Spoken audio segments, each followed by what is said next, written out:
नमस्कार दोस्तों। रेकी को गहराई से जानने के लिए ये जानना बहुत ज़रूरी है कि रेकी क्या है और साथ ही साथ क्या नहीं है। रेकी ब्रह्मांड की जीवन देने वाली एक बहुत ही शुद्ध ऊर्जा है। ये एक प्राकृतिक शक्ति है, नेचुरल पावर है। ये एक पॉजिटिव एनर्जी है। बहुत लोग इसे तंत्र मंत्र से, झाड़ फूक से या किसी पर्टिकुलर रिलीजन से जोड़ देते हैं, पर ऐसा नहीं है। रेकी कोई तंत्र मंत्र नहीं है, रेकी कोई वशीकरण नहीं है, रेकी कोई झाड़ फूक नहीं, कोई जादू या टोटके जिसे हम कहते हैं, ये सारी चीज़ें रेकी की डिक्शनरी में नहीं हैं। रेकी एक बहुत ही प्योर फॉर्म ऑफ एनर्जी है जिसमें सिर्फ और सिर्फ पॉजिटिव एनर्जी का ही समन्वय है। किसी भी तरीके से, किसी भी हाल में आप रेकी को यूज़ करके किसी का हार्म नहीं कर सकते हैं। अगर आप ये इंटेंशन डालेंगे तो आपके खुद की रेकी पास ख़त्म हो जाएंगी, क्योंकि वहाँ पे नेगेटिविटी, रिवेंज, पनिशमेंट ऐसे वर्ड्स हैं ही नहीं। In fact reiki gratitude, affection, unconditional love, क्षमा, नम्रता ऐसे वर्ड्स पे बिलीव करती है और सिर्फ पॉजिटिव कामों के लिए यूज़ की जाती है। जब एक हीलर हीलिंग करता है तो वो कभी भी डायरेक्ट हीलिंग नहीं देता है। वो एक सिर्फ टूल या ज़रिया होता है हीलिंग प्रोवाइड करने का। आप जिसको हीलिंग दे रहे हैं उसके और आपके बीच या रेकी एनर्जी के बीच आप एक ज़रिए का काम करते हो। इसलिए कभी भी आपके हाथ से किसी की हीलिंग में गलती नहीं हो सकती, क्योंकि ये हीलिंग आप नहीं कर रहे हो।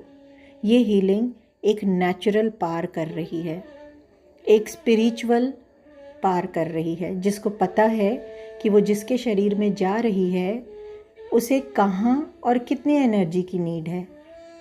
जब एक हीलर हीलिंग करता है तो वो सिर्फ जरिए का काम कर रहा है, और जो एनर्जी उसके बॉडी में जा रही है, जिसकी वो हीलिंग कर रहा है, वो एनर्जी अपने आप डिसाइड करती है कि बॉडी में कहाँ प्रॉब्लम है और उसे कितनी अमाउंट में उसके बॉडी में जाना है।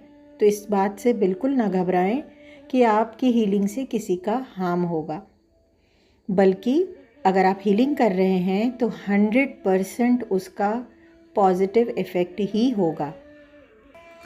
किसी भी रिलीजन से रेकी का कोई संबंध नहीं है, क्योंकि ये तो नेचुरल पावर है और नेचर यानी यूनिवर्स सब के लिए एक बराबर है। रेकी शक्ति हर रिलीजन, हर कास्ट के इंसान के पास से समान यानी इक्वली अमाउंट में प्रवाहित होती है। सिर्फ आपका इंटेंशन प्योर होना चाहिए। कभी भी किसी को भी रेकी बिना मांगे ना दें, इसके लिए बहुत ही स्ट्रिक्ट रहें। रेकी सिर्फ मांगने पर ही दें, यानी हीलिंग सिर्फ मांगने पर ही दें। अगर आप बिना मांगे देते हैं तो आप सामने वाले की सारी नेगेटिविटी को खुद में ग्रैब कर लेते हैं। मेरे कहने का मतलब है हीलिंग उसी को दें जो रेकी पे ट्रस्ट करता है, जो एनर्जी पे, स्पिरिचुअलिटी पे, पास पे ट्रस्ट करता है। अगर आप ऐसे पर्सन को हीलिंग दे रहे हैं जो हीलिंग में ट्रस्ट ही नहीं करता, तो एक तो वो अच्छा रिसीवर नहीं रहेगा, और दूसरा उसकी रेकी रिवर्ट होगी और आपको नेगेटिवली इफ़ेक्ट कर सकती है। कभी भी किसी को हीलिंग देने के पहले खुद को प्रोटेक्शन शील्ड में ज़रूर डालें। किसी भी हीलिंग को बिना एनर्जी एक्सचेंज के ना करें, चाहे वो एक सेशन ही क्यों ना हो। एनर्जी एक्सचेंज हीलिंग एक ऐसी पद्धति है जिसमें जो एक्सचेंज एनर्जी पे ही काम करती है। एक एनर्जी आप लेंगे तो दूसरी देंगे, यानी पेमेंट आप लेंगे तो अपनी पॉजिटिव एनर्जी रिक्वायर्ड पर्सन को देंगे।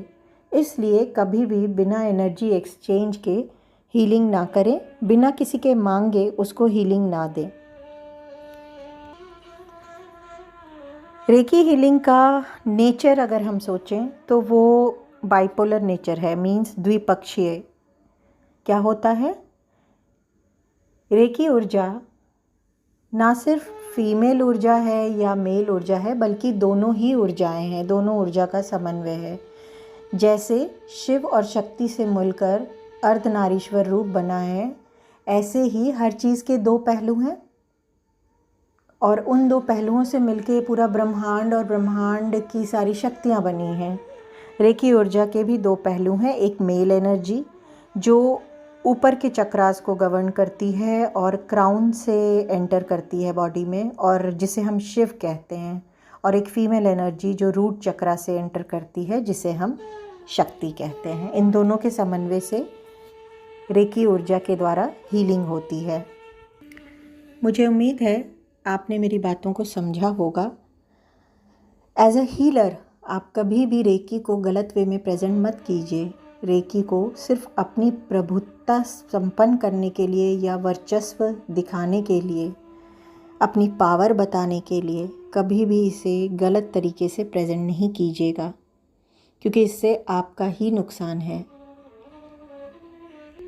टोटका, तंत्र मंत्र, झाड़ फूक, जादू, वशीकरण, बदला लेना, भस्म करना, ऐसे नेगेटिव चीज़ों से दूर रखिएगा रेकी पास को। मुझे उम्मीद है मेरी बात आपने दिल से सुनी होगी और इस पे अमल करेंगे। मुझे सुनने के लिए आपका बहुत धन्यवाद।